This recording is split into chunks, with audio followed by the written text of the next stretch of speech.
Welcome back to the Payal Nanjiani Leadership Podcast. This is your host, Payal Nanjiani, and I am back with another episode where I am going to go one on one with some of the iconic leaders in the industry. And today in the studio, we have with us none other than Ramesh Venkateswaran.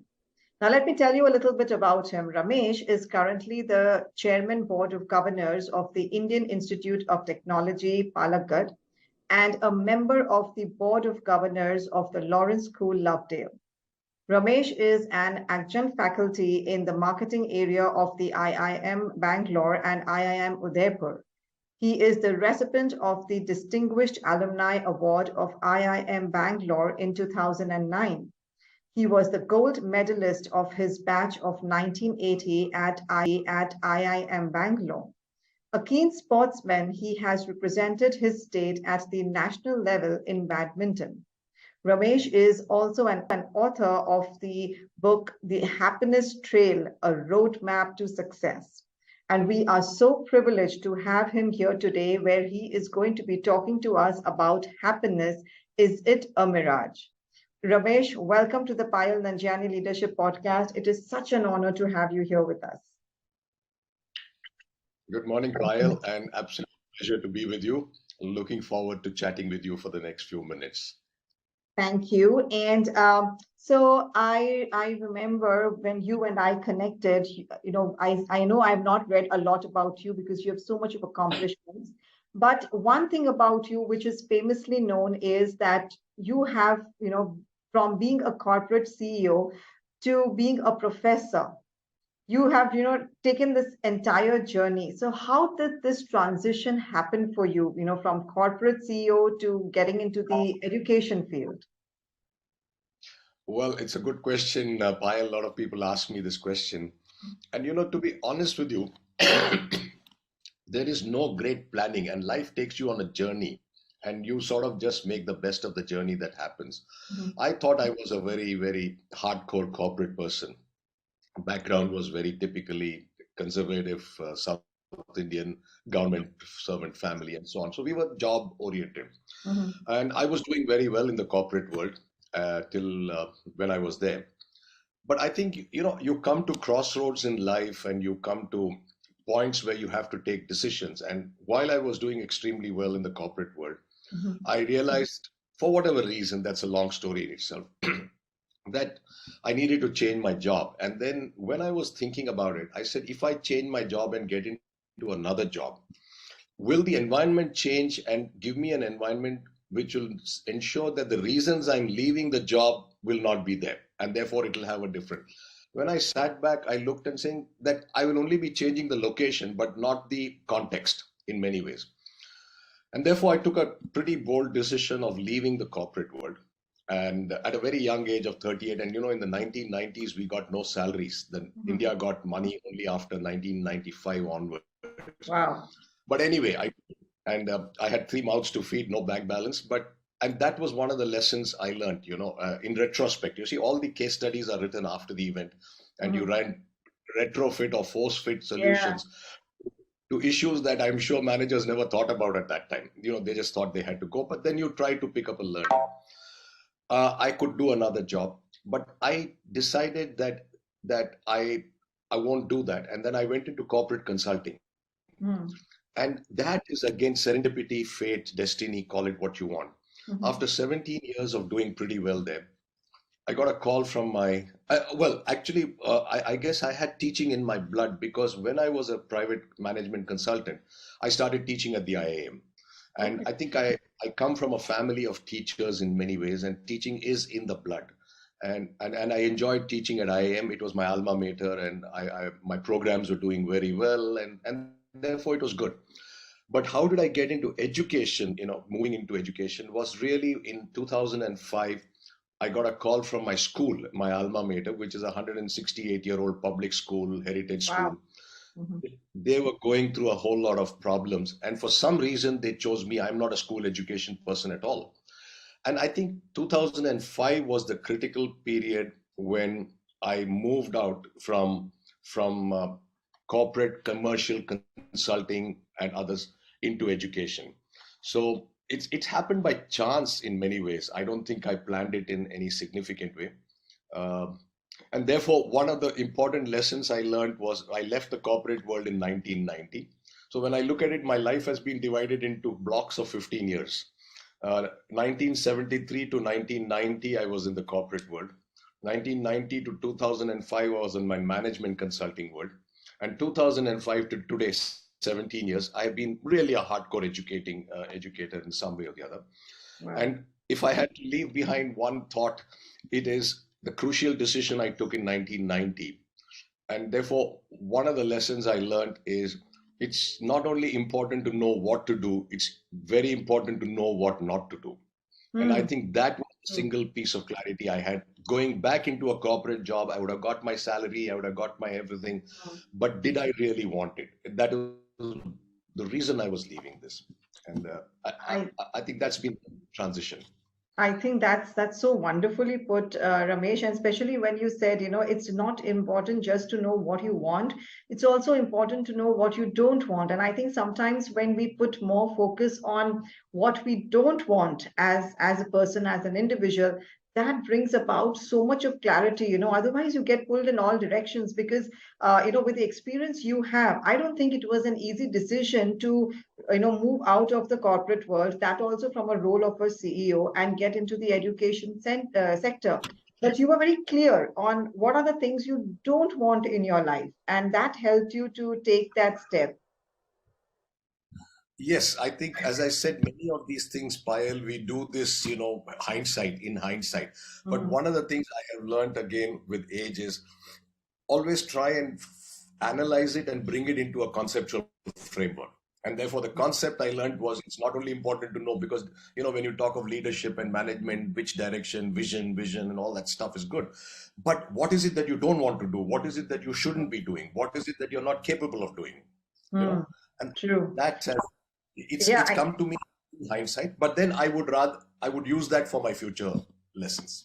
no, I think it's Yeah. amazing because in my own life, I put a lot of focus on first deciding what I don't want. Instead of deciding what I want, I always question myself of what are the things I don't want. And that just makes life so much easier because otherwise, in the workforce, you're going to be, everyone will want a piece of you otherwise. And then you will land up saying yes, and you land up being on everyone's agenda for that matter. So I think that's a great piece of advice. But having left now, having experienced both the corporate life and the education life, what are some of the things you have enjoyed while being a CEO as well as now while being a professor? Well, I in the earlier days, I probably regretted, not regretted, I don't think I ever regretted. I missed the corporate world because I think I was cut out for a corporate world. I love the razzmatazz of people. I love people. I like teams. I like interacting with people. And doing all of that was really part of me. Being a sportsman and being a part of organizing. Mhm. I think there's a lot of excitement in the corporate world in terms of working with people. I think that's what comes back again. To be honest with you, Okay. Payal, these are questions I never thought about till you asked me. And then I try to analyze and say, hey, wait a minute, what was it that was so nice about it? And I realize, you see, for example, in an education, if I'm teaching at the IAM, or I see this, I don't want to get into this, I have my own hypothesis with faculty, but the educational field is very limited. You deal with your own group of people, or you do, but you're very alone in many ways, unless you do some. Whereas in a corporate world, there is nothing you can do alone. There is absolutely Yeah, nothing you can do.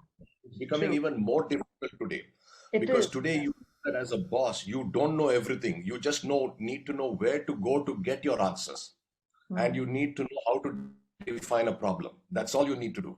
You just don't need to know anything more than that. So I think that was the single largest high in a corporate world. And corporate world, in my view, you see very tangible results because there are key performance metrics, whether it is numbers or whether it is Hmm. profits or whether it is equity. Yeah. So very key.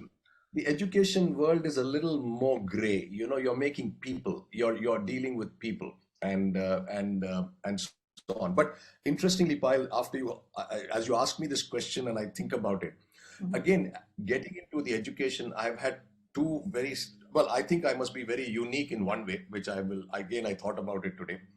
Um, One is I did it, my education has been in two parts. One has been a part of being a teacher. I teach at the college and that's a standard teaching. But I've been extremely fortunate to be an administrator, see, running a school. And then Mhm. I ran a B school I ran a B school in Mysore for 4 years as the head of a B school. And today I'm a chairman of an Indian Institute of Technology. So I look at myself as an educator in two ways. One is I'm a standard teacher, classroom teacher. I go deliver my lecture, correct papers, give my grades, and run that role. But the second role has been equally fascinating. And here I am running a school for 800 children from the ages of 7 to 18, co-educational. Okay. I am running a B school, which is adults, which is all over 24, 25, people from 25 to 35. And now I'm running an Ivy League, I'm the chair of an Ivy League college of India, which is the Indian Institute of Technology. And I was saying, I said, wow, I must be some hell of a guy because I don't think there's anyone in this country or the world who would Uh-huh. have headed a school, Right. undergraduate Yes. school and a postgraduate. Uh-huh. And one is engineering, one is management, and one is high school. So it's been a fascinating world. And to sum it up, if I were to sum it up, uh, when I was doing a school, running a boarding school for 800 kids, Mhm. I see that a family can't manage 3 kids or 2 kids at home. And Mhm. here you have to run 800 kids 24 bar 7. So I used to tell my friends in the hospitality industry, you think your life is tough? Come and run a school True. because the guest checks in and checks out in 24 hours and they have Mhm. nothing else to do. So that was Really. one fascinating. And the second, I think, most important part of being in education is it's just high energy. It's high energy. You're dealing with Mm. young people. You're dealing with people who are looking forward to the future. I'm dealing with 7-year-old kids to 35-year-old people at different points of time. And whenever I was feeling low or depressed in my school in Uti, I would say, let me go to the dorms of the young kids because 6 o'clock in the morning they're vibrant, they're full of energy, all shouting, "Good morning, sir. Good afternoon, sir." So I think the energy levels are very high. And the True. third is you never get dull in the mind because you're thinking on your feet continuously. You're Mhm. thinking, especially the graduate schools, when you're talking about management schools, you're getting the best in the world. IIMs have the best in the country, Yeah. best in the world. Yeah. And you're standing in front of 75 people, you have no idea what's going to happen on that day. You have no Mm. idea. True. Therefore, one is very, very much alert and energetic. Superb. In fact, when you mentioned about energy, it reminded me of this thing that I had read. I think it was in Reader's Digest or something, where it was mentioned that, God has a very unique sense of humor. When we are young, He fills us with energy, but less wisdom. And as we age, our energy decreases and our wisdom increases a lot. And I think just being in the education center, even I draw so much from these young, energetic people, So I think it's a mutual exchange where I tell them, I'm going to take your energy and I'm going to share my wisdom with you. So it just took me to that time when I had read this. Wonderful. Ramesh, coming to the core of the topic, happiness, you've written a book on that also. Now you have met people across, industries with your experience.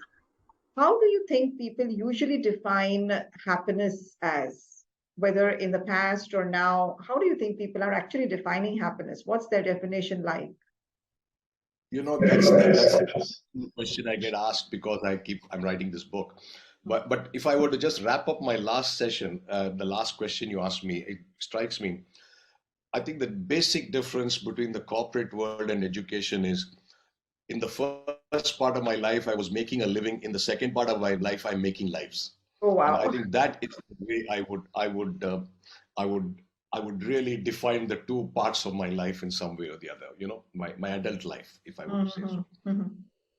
Happiness, Payal, again, this is a very dicey subject, to be honest with you, because these are all very philosophical subjects. These are all metaphysical subjects. And But they are when important. I mean, it's a part of our life, oh, right? yeah. So the point is I'm leading up to a disclaimer with you. That's the point I'm trying to. I want to, because the minute you talk about this, you expect philosophy, you Yeah, expect yeah. spirituality, you expect a whole lot of stuff. And I am none of those things. I'm just a hardcore marketing guy. I'm a salesman from Mhm, beginning to end, nothing more than that. mhm, So I call this that my book came about again because of my interaction with youngsters and children and so on and so forth. Uh, so there are two parts. One is I could look at happiness from a very philosophical way, the Socrates and the Platos and this and that, or you immediately quote the Bible, the Gita. mm. I call that Right. wisdom of the ages. Through the wisdom of the ages. My view on happiness is what I call the wisdom of age, just Mm. growing old, and what I picked up. And you see, I think all of us, this is the challenge. The book's premise is from them. Our whole life we are struggling to achieve goals. From the day we are born, the parents are putting you into schools, to colleges, to this, and I need this, I need that, I need a grade, I need that. So I ask myself, what are we trying to achieve? And we are trying to be successful. These are measures of success. And why do I want this grade? Why do I want to get into a good college? Why do I want to do this? It's under the assumption that if I do this, I will be happy. Mhm. If I get a good school, I will be happy. If I get a good grade and get into a good college, I will be happy. If I get a good grade, I will get a good job, I will be happy. So, Yeah, at a very fundamental level, while we are aiming for success, we are actually chasing happiness. And true. success seems to be a surrogate measure of happiness. If I am successful, I am happy. Hmm. If I do this, I will be happy. But what I found, and therefore our whole paradigm in life seems to be success equal to happiness. If I'm successful, I'm happy. But what you find in the world today is that there are lots of successful people who are not happy. Yeah, I mean, one of the things I true. think, I don't know whether I mentioned, I've been running this counseling center for the last 32 years, a free service organization to help people. And I've just come across people who would be the envy of the world outside, who are so successful by any social definition, Mhm. but their personal lives are in shambles or in a mess or whatever it is. So success and happiness, success as we know it and happiness as an individual knows it, I think are very different. So for me, I think what I have learned is happiness is something which is very internal to you. It's very personal. Success, what success gets you is what I would call momentary triggers of pleasure, joy, satisfaction, whatever you want to call it. It's not long lasting. And therefore, the other thing I've learned is that the things that are external to you, which give you a good feeling, are not happiness. Mm. They are momentary, they're transitory, they're ephemeral, you can call it what you want. Mhm. And this led me to the understanding that we are living in a world which is virtually what we call a hedonic treadmill. We are living in a world of a treadmill, which is, You're it's right. very ironic that you see what treadmill is. I'm constantly moving to stay in the same place, and this is the reality of life. You see, Yeah, when I'm chasing a goal, the minute I achieve that goal is irrelevant. It's lost its value. yeah, I right. wanted 99%. I wanted a CAT percentile or a GRE percentile of Mm. 99.9. I got the GRE percentile, but it's useless. Now my next goal is to get into a college. Now Mm. I've got into an Ivy League college. The day I've got into that college, I'm now worried about what do I do next. Mm. So the hedonic treadmill is we are constantly running to be in the same place, and the so-called success metrics become irrelevant once you achieve that metric. Mm. Very, very transient. It's very short-lived. It's very short-lived. So happiness is something I think we need to understand for ourselves. What, each one of us has to define what is happiness for ourselves. And to again, if success, if happiness led to what if success led to happiness or material comfort, if you look at any data today, GDPs are going up, per capita incomes are going up, but happiness Mhm. indices are coming. Mm. So I would ask everyone, I would say each one of us has to understand what is it that I am looking for? What is it that will keep me comfortable? And I think that for me is this whole business of happiness. It's a So, hierarchy. but is it correct to say, like you said, everybody has to define happiness what is the definition for them. Now, for someone, happiness definition might be externals, like you said, and it might be to achieve a single goal or to get into something. Suppose they define happiness like this. Now what? Yeah, you know what happens, Payal? I think this is something one learns. This is what most of us do define happiness. Hmm. But what Yeah. I'm saying is that we need to understand that the minute I define that as happiness, then when I achieve that goal, it no longer brings me joy. I wanted to get into an IIT. I got into an IIT. Now I'm pressurized as to how I'm going to get out of IIT. Hmm. Now I wanted that BMW or the Audi or this. Yeah. I got the Audi. Now I Yeah. want the next model. Hmm. The Hmm. Hmm. next model. Hmm. So this is the challenge, and therefore I think all of us need, and Payal, if I can take a couple of minutes on this, Sure. why is this relevance for today's world? Is Happiness is not going to happen by chance. I keep saying the learning I've had is our generation, my generation, or my parents' generation. Life was it's like we're moving on a slow moving stream. Hmm. Change was very slow. Nothing Yeah. happened in 10 years, 15 years, 20 years. Hmm. We had the same Almara, we had this, India had two cars. Yes. You had to Yeah. choose between one and the other. It was not about a new car, it was how old the car is going to be, which you're going to buy. It's not about a new car. True. The same, True. cupboards, the same refrigerator. So we were on a gently moving stream where, if you take life as a journey, nothing substantially tough could happen with your journey. You were on a stream, the water was 6 inches deep. You're You enjoying. fall off, you get back, you'll get your ankles wet, and you'll come back and you'll read. I tell the world today that today your change is so rapid, so fast. You are leading a journey which is like whitewater rafting. Mm. You know, So nicely said. and therefore, to navigate this journey, you need skills, you need competence, you need clarity of what you want to do. Mm. Otherwise, you're going to capsize, you're going to go over a waterfall, or you're going to reach a bank and say, "What am I doing over here?" Mm. So, I think happiness is a very person. And to answer, therefore, what you say is yes. I believe that will give me happiness, and this is where the hedonic treadmill kicks in. Mm. The True. hedonic treadmill says that the day you get it, it's over. Now there's no joy.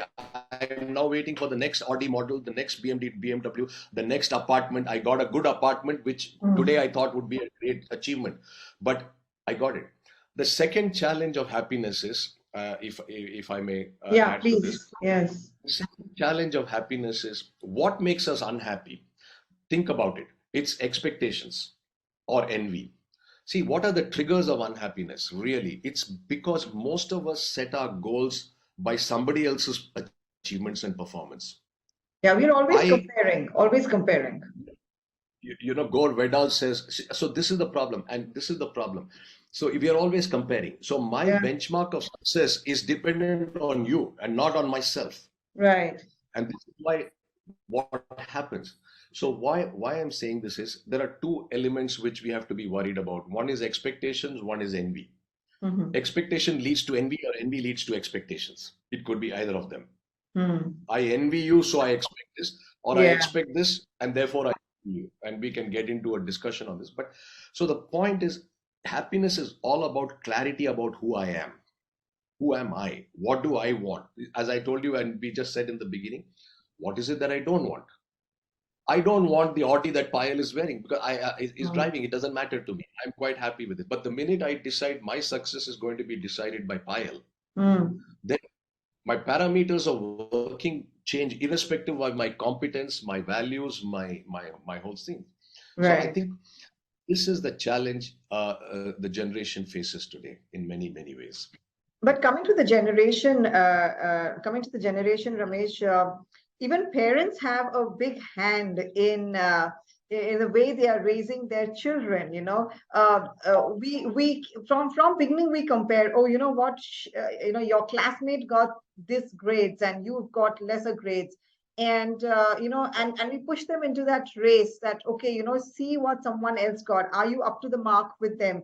They have a certain, and I see this a lot in India. From the time I've come to India, I've seen that a lot of parents put a lot of focus on, oh, so and so achieved a 90% grade and you've achieved only 75, you need to buck up. So Tell us a little bit about this, because you said, it's something that we have to be aware of, envy and running someone else's race.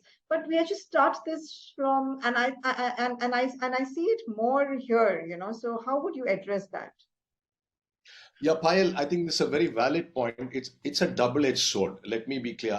I've been on one side. I've raised two children. I've handled 800 kids, and I God knows how many kids in the last Mhm. in the last so.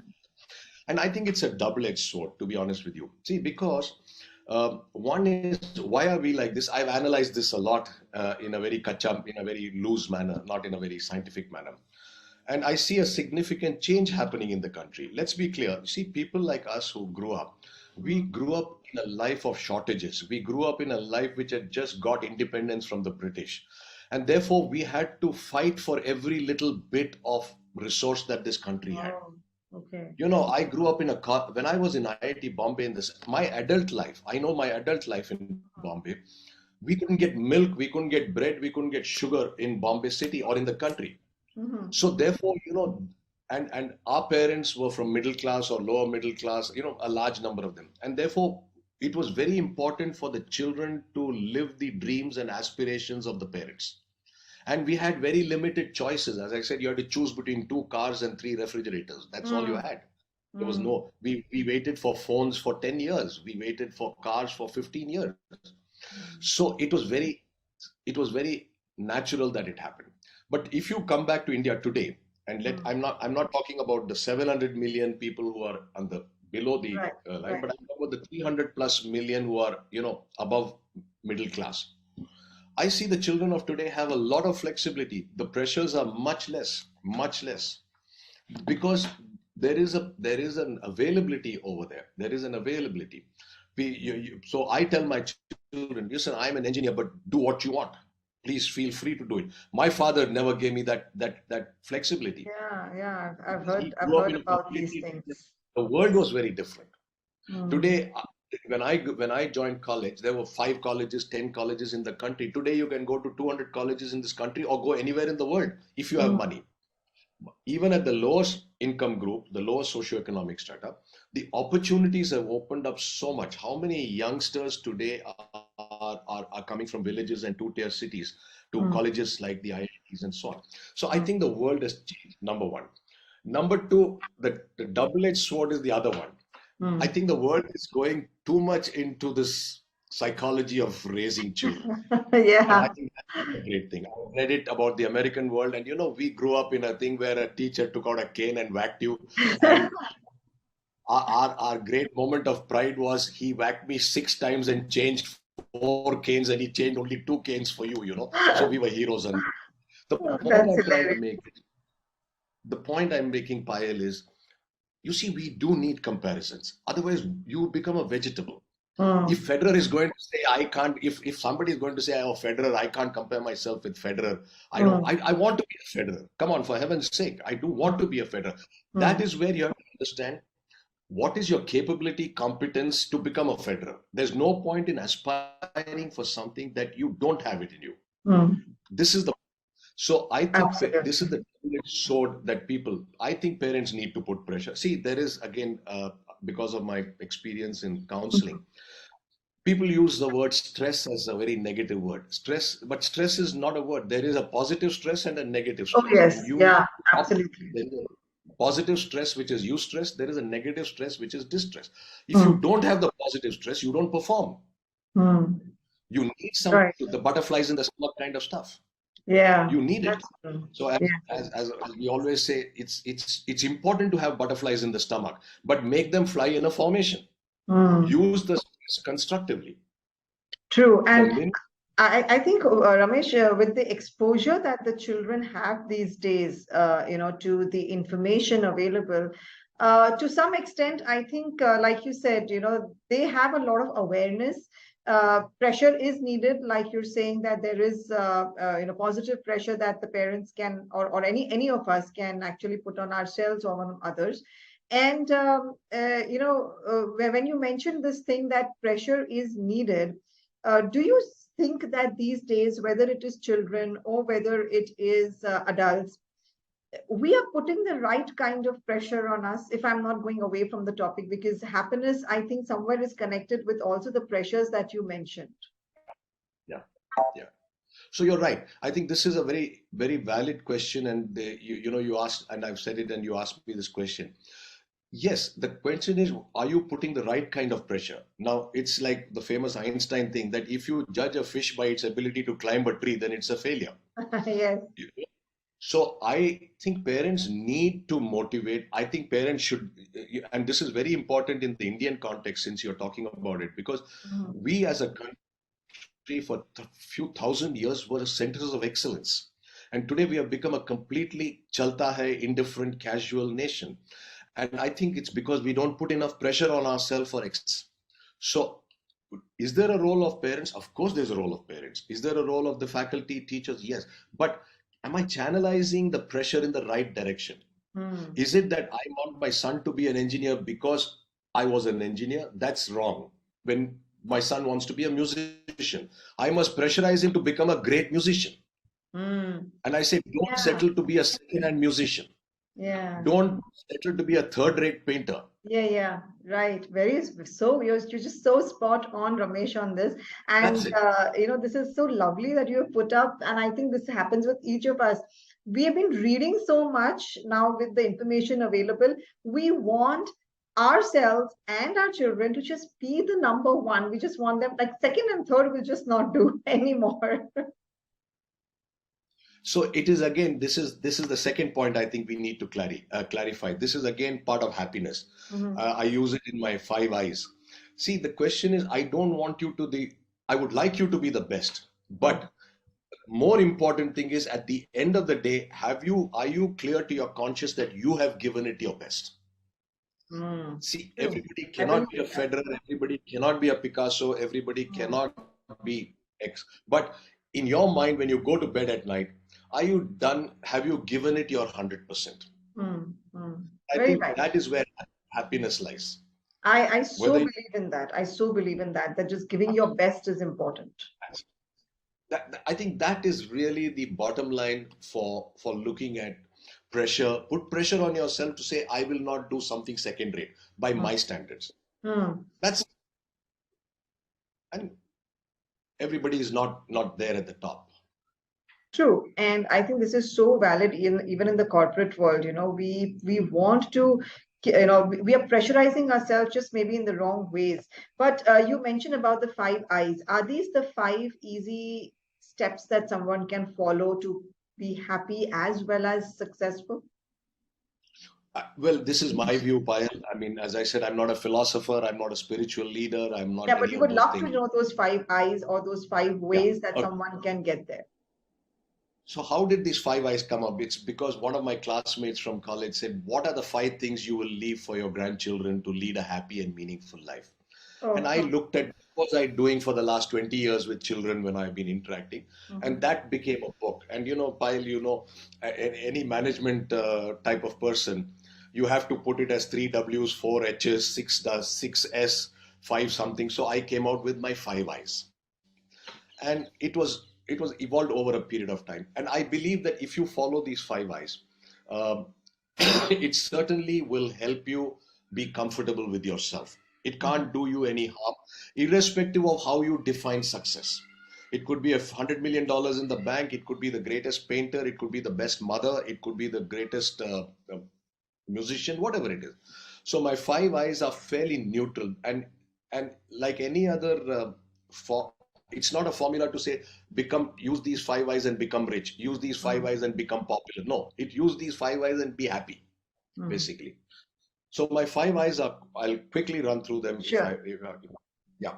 So my first eye, which is very important for me, the first eye is, in fact, my whole classes start. I end my strategy class in marketing on this topic, uh, because I call it, this is your personal strategy and roadmap for your life. Okay. My first eye is what is called, I call integrity. Integrity is about, for me, again, as a marketing person, I call integrity as it defines who is brand me. Mm. And that's very important because in life you reach crossroads and you have to take different paths. And if you don't know who you are and what you're looking for, then you don't know which road to take. It's Mhm. like, how do you position your product? What should my product stand for? The brand decides it, your brand. So the first I is integrity. Integrity is about who you are as a person. What is negotiable, what is not negotiable, where you will compromise, where you will not. Things like Mhm. this. My second I is again very critical as I see it, is interact. I say, and you ask me this question, money can only buy you comfort. Money can never buy you happiness. Mhm. And if money could buy you happiness, Prozac wouldn't be one of the largest selling drugs in the world. Uh-huh. And depression, people dying of depression, today 35, 40, 45 people are dying of stress. And Yes. Oh, it's yes. not, and it's not the poor people who eat antidepressants. It's the rich people. Yeah, yeah, Rich and it's people, increasing. Those numbers are just increasing. yeah, yeah, and rich people would not be committing suicide. So True. I say it's the people around you who's going to decide whether you're going to be happy or not. Mm. You can have all the money in the world and be miserable.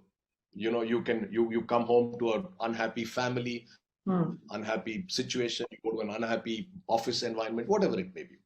So second I for me is people. Engage in that. And I spend a lot of time on this because in today's world's generation, there's enough data on this. We are highly disconnected in this connected world. We have actually stopped interacting with people thanks to the Yeah, social very media. right. So second I. My third I is again what we just talked about. Put your heart into what you do. Involve.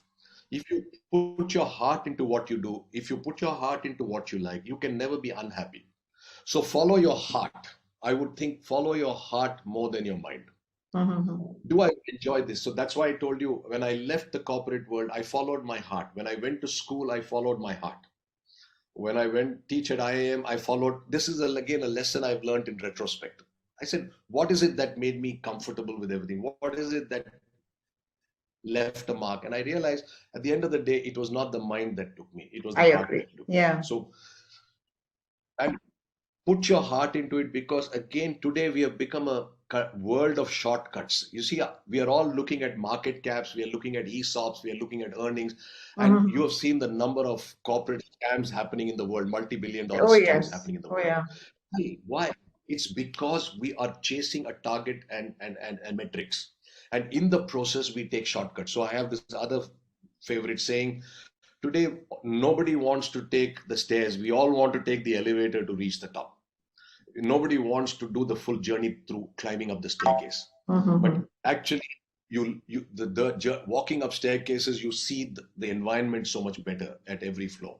The Right. fourth eye is very critical again in the world of changing. Look at I told you the whitewater rafting kind of stuff. Yeah, It's that was a good one. imbibe. We've got to be open to learning. And learning is not just for upskilling, but learning for reskilling. Your Mhm. jobs are going to be redundant.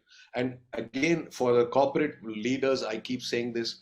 Learning, it's easy to say this at a conceptual level. You can read a report from the big five consultants and you know it. But what happens as we grow older? As we grow older, we have two problems or three problems. One is people expect us to know, so we don't say I don't know. Hmm. you know they say you're the boss, and to say no, I don't know You anything know. about it. So you don't tell people, you don't accept ignorance, let's put it. And it's physically impossible to be knowledgeable about everything. Right. The second is your ego. I am the boss, why I can't look ignorant. So I think this is a challenge we will face as we grow older, is four. And the fifth I, which is very important for all of us, people like you and me sitting in comfortable environments like this, the Mhm. fifth I, which I think gives the greatest satisfaction, is impact. What difference have you made to the world around you? Mhm. Have you made a difference? And this is not your resume. This is Right. Yeah. making a world to people outside of your sphere of influence and so on. So for me, the five I's are integrity. Who are you?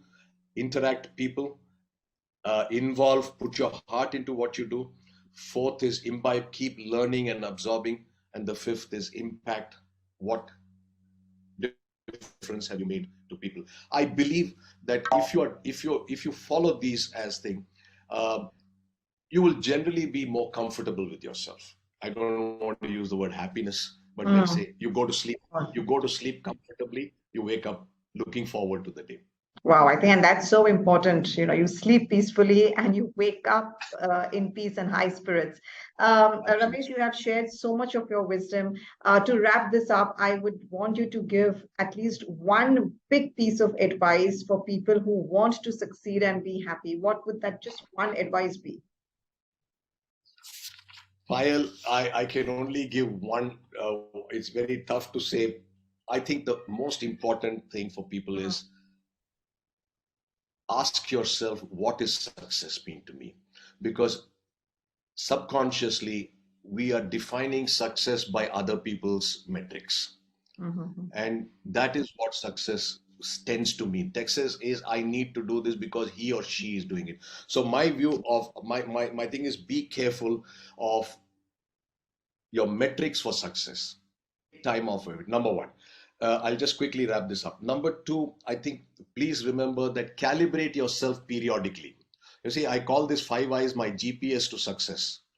The reason is that in our journey in life, you see, at age 20, success means something to me. At mm, 30, when I'm married, success true. parameters are different. At 40, with two 5-year-old kids, my life and my viewpoint of life. So I think what is very important, I tell corporate leaders, every year you do this visioning, missioning, strategy, exercises for 5 years. How many of us do this for our own personal lives? Mm, And we are not the same person, and that's why a GPS, I say, GPS needs two inputs. To you not only need to know your destination, you also need to know your current location, unlike a compass which tells you your north. yeah, But a true. GPS must know where you are, and therefore for me the advice is, at the end of the day, my advice is two things, and I'll wrap this up with this. One is take stock of yourself and ask yourself, who are you, what are you capable of doing, and Mm, define success saying, if I do this I will be happy, and therefore I'm success. So it's happy equal to success and not success equal to happy. right. And if I were to wrap this up lastly with two beautiful statements that I have heard. If you've seen The Bucket List, have you seen the famous film The Yes, Bucket List, Jack yes, Nicholson and Morgan? yes. The, for me, the last, and that's why my last I is impact. And therefore, there are, for me, success is two.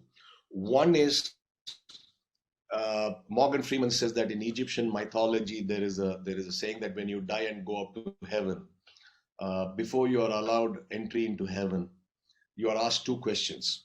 And the first question is, how much did you enjoy your life? The second question is, how much joy did you bring to others in life? And for me, I think that is a great measure of success. Did I bring happiness to others? Did I bring joy to others? Would people want me around? Would Wow. people miss me if I'm not there? I think that for me is success.